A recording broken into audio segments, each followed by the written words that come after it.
year I taught a girl and a boy who were twins and were in the same class. They studied in Class 8 at Loyola School. Although sharp-witted, they never paid adequate attention to their studies. It was perhaps a Saturday night. I was driving the car and thinking deeply about how to engage their attention in my subject, English grammar and literature. All of a sudden, I felt a sharp urgency to eat something.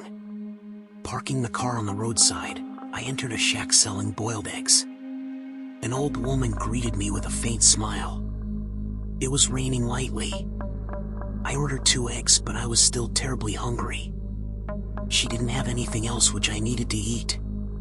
I ordered 2 more eggs. The salted and peppered halves of the eggs were tasty, but it was dangerous to eat any more as I had been a diabetic for 10 years.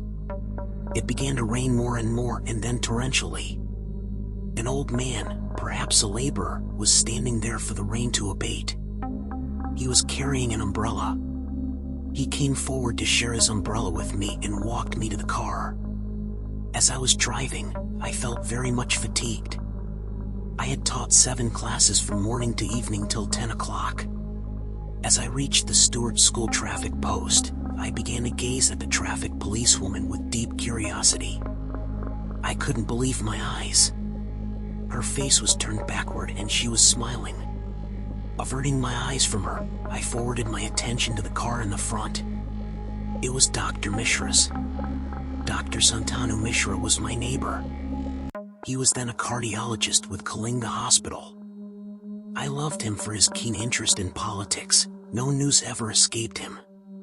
Although he was a doctor, he had a passion for reading. Whenever I wrote a new story, he would read it first and then I would send it to a magazine. There was a big black Maruti Ciaz in between my car and Dr. Mishra's elegant-looking red Ford Figo. As the signal was given, Dr. Mishra moved out. I saw something like a woman's silhouette entering Dr. Mishra's car. I was shocked and looked sideways.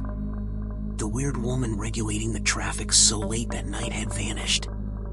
Feeling a bit uneasy, I followed Dr. Mishra to tell him to drive cautiously, still dithering whether to tell him what I had seen. This was so because I myself was now confused whether my imagination had deceived me.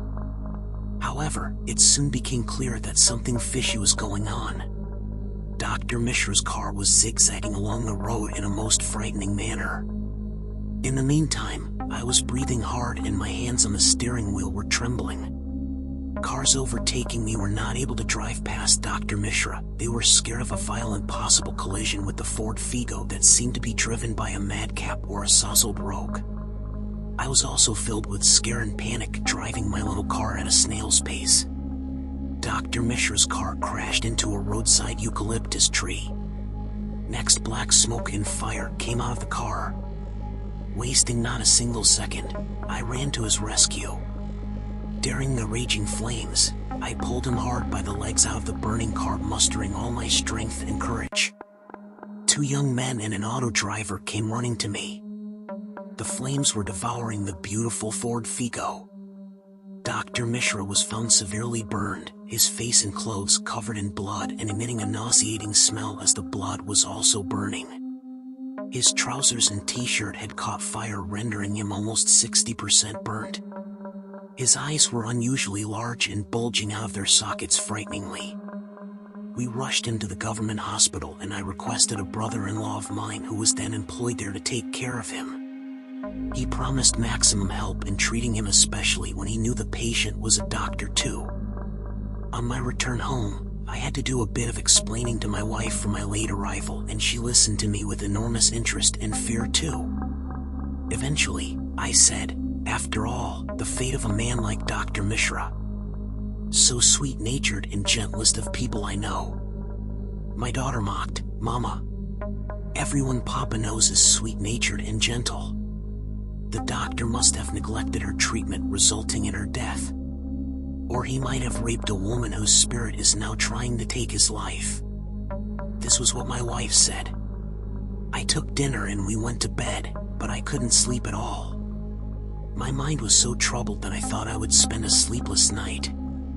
However, that didn't happen. I got up the next morning and was curious about a dream. I had seen a woman in my dream. I tried to recall all the details carefully. I had seen a handsome young man and a pretty woman. The woman I had seen at the Stewart School traffic post. Then she had almost petrified me with an unknown fear. Now her tall, healthy, attractive build fascinated me. I was stunned to know that the young man was Dr. Mishra's dead brother. He had died 14 years ago following the suicide of the girl he loved. Her eyes brimming with tears, she had given me a very heart-rending account of her own death. Her name was Sweta Ghosh. She was an engineering student. In the year 2000, she had made a visit to Delhi where her Masi, aunt, lived. Her Masi was a television actress and her husband was an anesthetist in a not-so-well-known Delhi-based private hospital. There she came in contact with an Adia young man named Mishra. Adanu was doing his PhD in physics under a professor who taught at Delhi University. The young man was abiding with his brother Dr. Santanu Mishra. When Santanu came to know about their love affair, he picked a violent quarrel with Tarun Ghosh, who was the anesthetist in the hospital where Dr. Mishra was working. The hospital staffers were struck with surprise and firm resentment when the two doctors abused each other like some average uncouth rustics and eventually tried to squeeze each other's throats. The people there separated them. Someone had reported the ugly duel between the two docs to the police. Dr. Mishra was dead against the marriage because he was a top-class Brahmin, whereas Dr. Ghosh was neither a Brahmin nor an Adia. Dr. Ghosh, who was a gentleman to his fingertips, never got angry. When his wife Aditi Sweta's Masi came to know about the fight, she was incredulous. She couldn't believe her peace-loving husband had come to blows with someone. She thought he must have found it too hard to bear with the situation. Dr. Ghosh stepped into his house one evening and called Sweta to his presence. He explained to the girl why she mustn't marry the young man of her choice, citing the wickedness and arrogance of the man whose brother she had decided to tie the knot with. However, Sweta was determined to marry the boy of her choice. Sweta's father, who was an army officer stationed in Jammu, came flying to Dr. Ghosh's house at Socket. He not only severely scolded Sweta, but also fixed her wedding date. She had to marry an army officer's son in Jammu. He went back home along with his daughter. In Jammu, Sweta made 2 futile, unsuccessful attempts to flee home. Nobody knew what followed next. One night at 12 o'clock, Sweta's Masi Aditi received a phone call from her elder sister Suniti. Both the women were talking and sobbing over phone that cold December night. Sweta had committed suicide. After that, Adanu went missing. He never returned. They had told me before the dream ended that but for my timely help, Dr. Mishra would have been burned alive. They had warned me not to make any further attempts to save Dr. Mishra even if I found him in any type of fatal danger. The girl had declared she would finish her victim at any cost. Dr. Mishra had left Delhi overnight after getting news of Sweta's suicide, fearing arrest. However, Sweta's father had done nothing to get him arrested. The stout-hearted army officer had just kept quiet. They had told me to cancel my journey by train to Hyderabad next Friday night. My elder brother was staying there those days. It was Wednesday. I kept thinking hard all day. The impending fate of the doctor's 2 innocent children, 2 boys, and his humble wife Sis Saba never allowed my mind even the least bit of calm. What can I do? I asked myself. Dr. Mishra had been transferred to Kalinga Hospital. The next morning I drove to the hospital. I related the dream to him with great seriousness. He denied having any knowledge of any girl called Sweta. He told me that his brother had left home because he was a mental wreck. I was struck with boundless surprise. I thought of the whole thing over and over again. I came back and told everything to my wife. I also declared my canceling of the intended visit to my brother. She was furious. She thought my fears were ludicrous and groundless. She said, "Now you won't visit them, and I will have to bear the brunt of their anger and criticism. Your sister-in-law and her daughters will blame it on me." My daughter burst into laughter. "Pippo, you are a Kota Bacha. Go visit them, stop worrying Mummy." They discussed my superstitions. But quite intuitively, I realized that Dr. Mishra had lied to me. I thought of doing something, at least for his wife and children. I sat at my writing table, penning down my concern and thoughts in the form of a piece like a diary entry.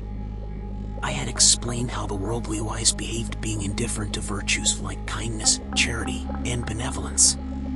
I had also elaborated on some cases of forgiveness from history, citing the examples of several Indian sages of yore. I kept the sheet of paper in my writing table drawer, praying to her mentally. I went to bed wondering whether any good would come out of my childish approach to the crisis. I was painfully disappointed the next morning. Nothing happened, and contrary to this news came Dr. Mishra had been vomiting all night. His wife and children had hurried to the hospital the moment they knew about it. Hurt and panicked, I kept quiet and tried to forget everything. However, after dinner, I was struck with bewilderment watching TV news on television. The train on which I had to travel to Hyderabad had derailed en route, leaving 27 people dead and many more severely injured. My daughter said, "Thank God, Papa.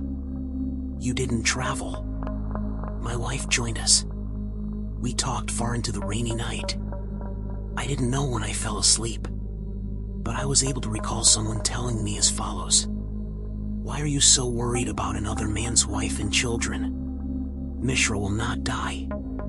I would like to reward you. Go to your village next week." After a week, Dr. Mishra was discharged from the hospital. Presently, he had to have complete bed rest at home. No one knew how long it could be. I reached my village Banjapur season. I was profoundly astonished to learn Mother was no more taking her back pain injections. When I inquired about it, she said, "Mustafa left for Saudi Arabia. There was no one to administer it." I suffered for some days. All of a sudden, I experienced not even the slightest back pain one morning. This is nothing short of a miracle. She was an injection every 4 or 5 days. My father, who was skeptical, said, "You have been taking numerous pills and potions, the injections apart. The sudden cure is the result of those prolonged medications. How much knowledge do you have about things?" As usual, Mother mocked, "You are a genius." I didn't say anything in protest. Coming back to the city, I resumed life as I usually did. Later, I wanted to get other favors, but nothing like that ever happened to my satisfaction.